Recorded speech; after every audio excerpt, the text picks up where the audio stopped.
তোর মনের বাসনা পূর্ণ হবে, যা। শিবকুমার নামাচ্ছে গাড়ি, কারণ আমাদের যেতে হবে এই এটা দিয়ে যেতে হবে, সেই জন্যই।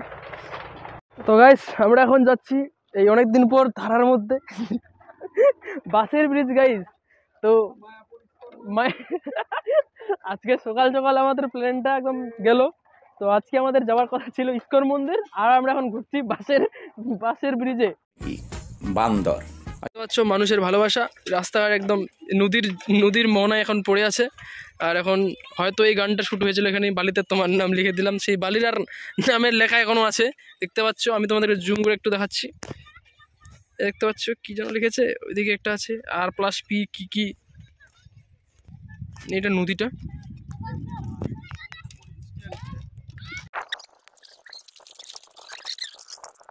রাস্তাটা একদমই ধুলা রাস্তা, এই দেখতে পাচ্ছ গাইস, এই সরষা ক্ষেত।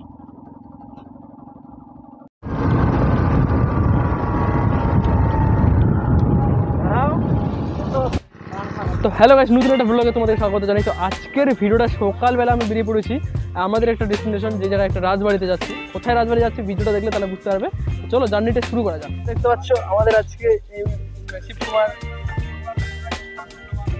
তো আমাদের এখন সেলফি তোলার জন্য ব্যবস্থাপনা চলতেছে গাইস। তো আমরা সেলফি তুলবো।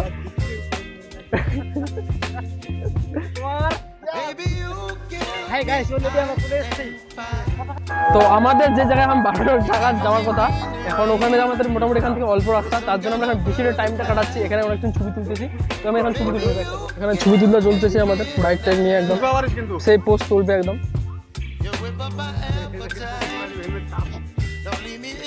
কি দিয়ে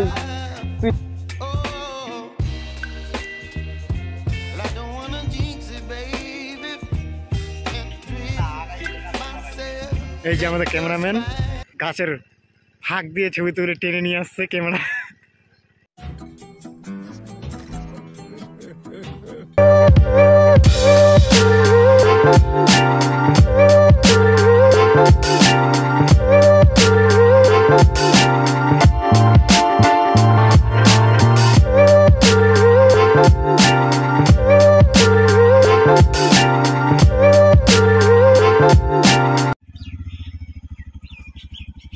এটা আমাদের দক্ষিণ দিনাজপুরের একটা ঐতিহাসিক জায়গা, বানগড় দুর্গ। হ্যাঁ, তো আমাদের দেখা হয়নি, তাই আজকে দেখতে এসছি, ঘোরাও হবে, দেখাও হবে। এসে তো খালি চারিদিকে খালি ইট আর ইট ভাঙা বই। আমরা তো বানগড়ে এন্ট্রি করে নিয়েছি। তো এখন রাস্তা দিয়ে ওই এলাকাগুলোতে যাচ্ছি, কি আছে জানি না, সবাই তো যাচ্ছে, আমরা যাচ্ছি। তো গাইস বানগড়ে আমরা পৌঁছে গেছি। তো বানগড়ে কিছু দেখার মতো আমরা কিছু পেলাম না, মানে আমি জানতাম না এত কিছু। তো আমরা জাস্ট দেখতে পেলাম কয়েকটা হচ্ছে পুরাতন বাড়ির হচ্ছে প্রাচীর, ওই প্রাচীরগুলো আছে কয়েকটা এখানে, আর কয়েকটা হচ্ছে ওইদিকে। তো আমরা একটু সামনের দিকে হয়তো নদী আছে, হয়তো সেই সব নদীর সামনের দিকে যাচ্ছি। তো ওখানে যদি কিছু দেখতে পাই তাহলে তোমাদেরকেও দেখাবো। তেমন কিছু আমরা কিন্তু তারা কিছু আমি দেখতে পেলাম না এখানে। আমি জানতাম না বানগড়ে কী কেমন। একটা আমি যেটা শুনেছিলাম সেটা যে অবশ্য কোন জায়গায়, মানে যেখানে রাজার বাড়ি নাকি বলে মেয়ের বিবাহের সময় মানে বিয়ের মণ্ডপটা ছিল, ওই বিয়ের মণ্ডপটা কোন জায়গায় কোন চত্বরে ওটা আমরা জানা নাই। যদি জানা থাকি তাহলে আমরা ওখানে যাওয়ার চেষ্টা করবো। তো এই হচ্ছে বানগড়ের এই জায়গাটাতে কি ছিল, ওই এই কিন্তু টোটাল কিন্তু প্রাচীর, কিন্তু ওই দিকে সুন্দর লাগছে দেখতে রে।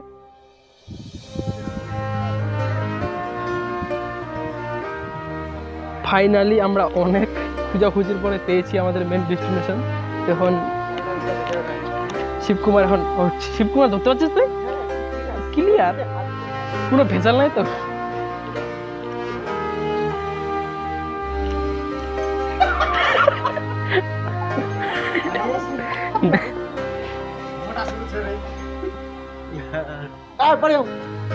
তোর মনের বাসনা পূর্ণ হবে, যা।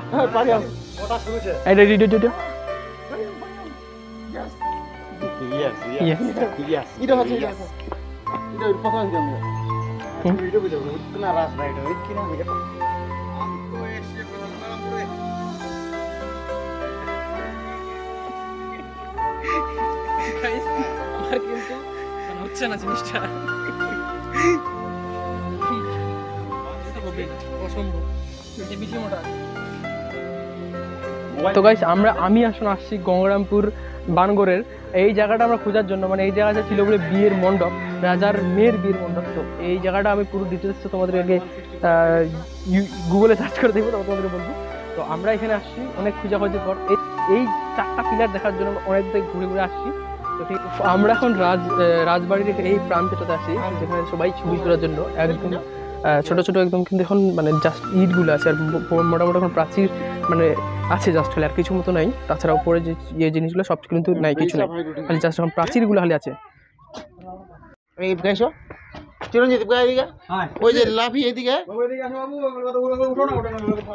চলছে এখন ফটো সেশন, আবারও ফটো সেশন শুরু। এ দেখতে হচ্ছে পোস্ট, আমাদের mister Shiv Kumar cameraman mobile একদম মাটির নিচে ফেলে দিয়েছে, তার সাথে এখন ছবিটা পোস্টে দেখাবে এখন।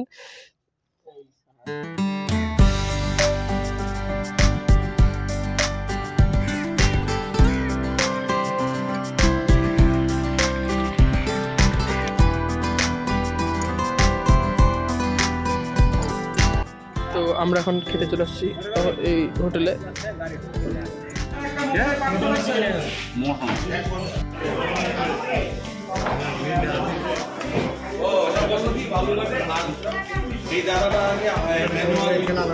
আমরা আজকে একটা হান্ডি নিয়েছি, মাটন হান্ডি।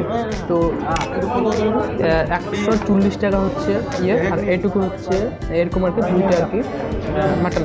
তো মাটনটা তো জাস্ট খাইতে হবে কি 120 টাকা, 120 টাকা।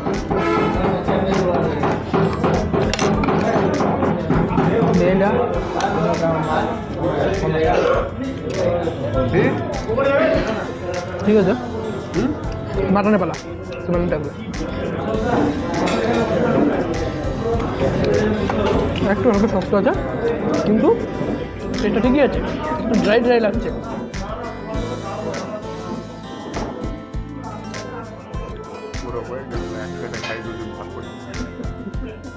कौन है ये लोग? कहां से आते हैं?